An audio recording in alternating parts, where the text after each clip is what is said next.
Shalom saudara yang dikasih dalam Tuhan, puji Tuhan. Hari ini kembali lagi saya menyapa setiap umat Tuhan melalui program Bible and Coffee. Saudara yang dikasih dalam Tuhan, melalui program ini saya rindu agar setiap umat Tuhan yang mendengarnya dimanapun Bapak Ibu Saudara berada, tetap terus hidup mengandalkan Tuhan. Karena kita percaya hari-hari ini bukanlah hari-hari yang mudah untuk kita jalani, untuk kita lalui. Tetapi kita percaya kalau orang bergantung kepada Tuhan, maka hidupnya Tuhan yang atur. Amin.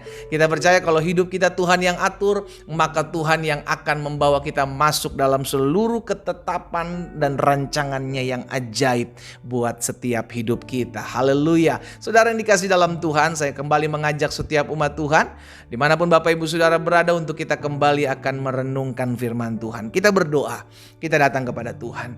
Bapa Surgawi, kami mengucap syukur buat hari yang dahsyat, hari yang luar biasa. Kami percaya kalau hari ini ada, semua karena kemurahan Tuhan, semua karena kasih setia Tuhan. Kami rindu untuk tetap terus selalu tertanam dalam firman Tuhan, karena kami percaya langit dan bumi akan berlalu, tetapi firman Tuhan tinggal tetap. Sampaikan sesuatu bagi masing-masing kami, ya Allah Roh Kudus.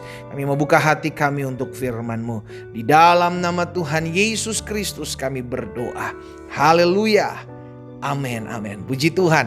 Saudara yang dikasih dalam Tuhan, ada satu perkataan Yesus di dalam Yohanes pasal 10 ayat 28 yang seharusnya membuat kita kuat, membuat kita berani menghadapi apapun dalam kehidupan kita, ya. Yohanes pasal 10 ayat 28, firman Tuhan katakan begini, "Dan aku memberikan hidup yang kekal." Perhatikan perkataan Yesus, "Aku memberikan hidup yang kekal kepada mereka, dan mereka mudah-mudahan..."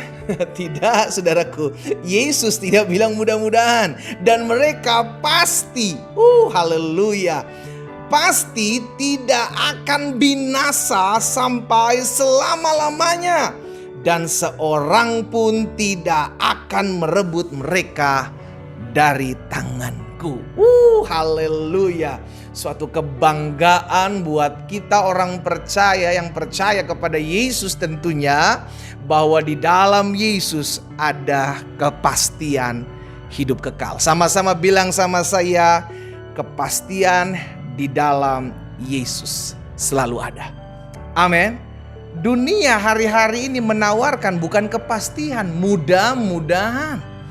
Sehingga akhirnya dalam kehidupan kita kadang suka ragu, bener gak ya suami saya bisa bertobat? Bener gak ya sakit penyakit saya bisa disembuhkan?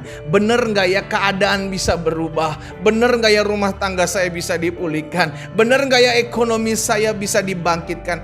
Ada begitu banyak pertanyaan-pertanyaan yang terus menggelora dalam hati hidup kita. Tetapi ketika kita mau belajar untuk percaya dalam kehidupan kita kepada Yesus, saudaraku, maka Yesus memberikan sebuah kepastian. Betul, dalam hal ini bicara tentang hidup kekal. Namun izinkan saya juga mengingatkan hal ini. Yesus yang menyediakan hidup kekal buat setiap kita. Dia juga adalah Allah yang memelihara. Sama-sama bilang sama saya, dia tetap Tuhan yang memelihara. Amin. Jangankan bicara tentang kekekalan, pemeliharaan kita pun dalam dunia selama kita hidup Tuhan yang menjamin. Dari mana saya tahu? Karena dia sendiri, Yesus sendiri yang mengajarkan kepada setiap kita, jangan khawatir akan hari esok, sebab hari esok ada kesusahan sendiri. Jangan khawatir akan makan, minum, pakaimu. Bukankah itu perkataan Yesus, saudaraku? Dengan kata lain, Yesus mau setiap kita di muka bumi ini jangan khawatir. Kenapa? Karena dalam Yesus selalu ada kepastian. Dia memastikan hidup kita dalam pemeliharaannya. Saudara yang dikasih dalam Tuhan.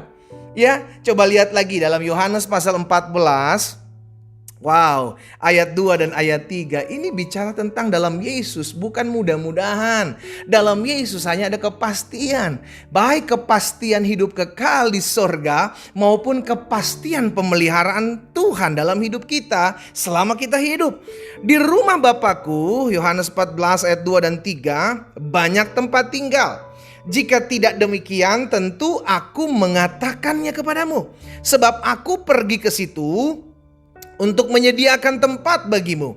Dan apabila aku telah pergi ke situ dan telah menyediakan tempat bagimu, aku akan datang kembali dan membawa kamu ke tempatku, supaya di tempat di mana aku berada, kamu pun berada. Saudara, ketika kita mendengarkan janji Tuhan, kita diingatkan bahwa Yesus yang berkata-kata ini adalah Yesus yang menyediakan kepastian, bukan mudah-mudahan. Itu sebabnya perkataannya adalah sebuah kebenaran mutlak yang perlu kita percaya. Kenapa? Karena perkataannya adalah janji. Manusia berjanji bisa diingkari, tetapi Yesus yang adalah Allah yang berjanji, dia menggenapi apa yang dia janjikan. Itu sebabnya dia memberi kepastian, pasti tidak akan binasa, karena setiap kita ada di dalam tangan Tuhan. Amin, saudaraku. Itu sebabnya dengan kepastian yang sama Yesus juga mengajarkan kepada setiap murid-muridnya, juga buat saudara dan saya hari ini, bahwa di rumah Bapakku banyak tempat tinggal. Jikalau tidak demikian, tentu aku akan mengatakannya, supaya aku pergi ke situ untuk menyediakan tempat bagimu. Ini yang memberikan kita jaminan, kepastian bahwa keselamatan ada di dalam tangan Yesus. Sorga disediakan di dalam nama Tuhan Yesus. Jadi dalam kehidupan kita, ketika kita mengambil keputusan untuk ikut Yesus, maka hidupmu penuh dengan kepastian. Jangan cari kepastian di dunia. Dunia tidak memiliki kepastian, saudaraku.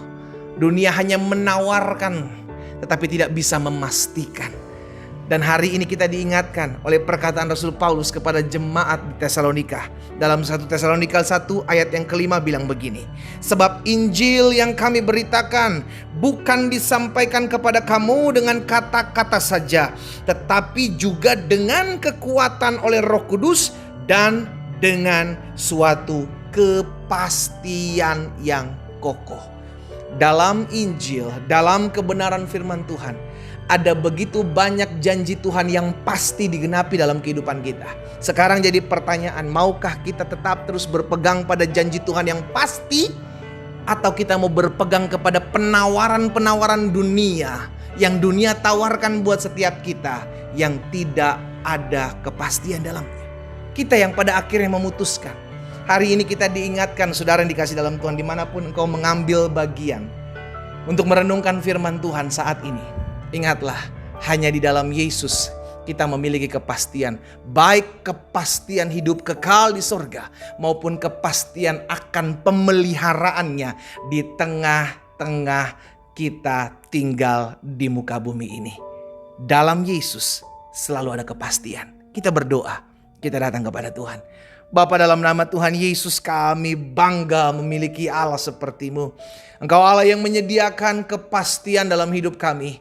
Engkau Allah yang memberikan kepada setiap kami penetapan-penetapan untuk kami tetap terus berjalan, berpegang kepada apa yang menjadi janji Tuhan dalam hidup kami. Hari ini kami diingatkan satu kebenaran firman-Mu Tuhan. Biarlah kami tetap terus berpegang kepada janji Tuhan yang pasti, yang kokoh, yang tetap. Karena kami tahu apa yang keluar dari mulut-Mu ya Allah tidak akan pernah kembali kepadamu dengan sia-sia, melainkan akan mengerjakan apa yang Kau kehendaki dan berhasil dalam apa yang Kau suruhkan. Hamba berdoa dimanapun umat Tuhan berada hari ini, dalam nama Yesus, mereka yang hari-hari ini kehilangan kepastian, pegangan hidup, hamba berdoa dalam nama Yesus, biar firman yang hari ini kami dengar membuat kami memiliki dasar yang teguh, kepastian untuk tetap terus berpegang kepada perkataan firman Tuhan, bukan kepada janji manusia. Hamba berdoa juga buat yang sakit, sebab ada tertulis disampaikan firman, disembuhkan mereka. Hari ini ada banyak mujizat kesembuhan terjadi kepada setiap mereka yang mendengarkan firman-Mu di dalam nama Yesus Kristus Tuhan. Terima kasih Bapa yang baik. Materaikan firman-Mu dalam hati masing-masing kami, sehingga kami menjadi pelaku-pelaku firman-Mu yang tetap hidup dan berjalan dalam kepastian bersama Tuhan Yesus. Di dalam nama-Mu yang kudus, dalam nama Tuhan Yesus kami berdoa. Haleluya. Amin.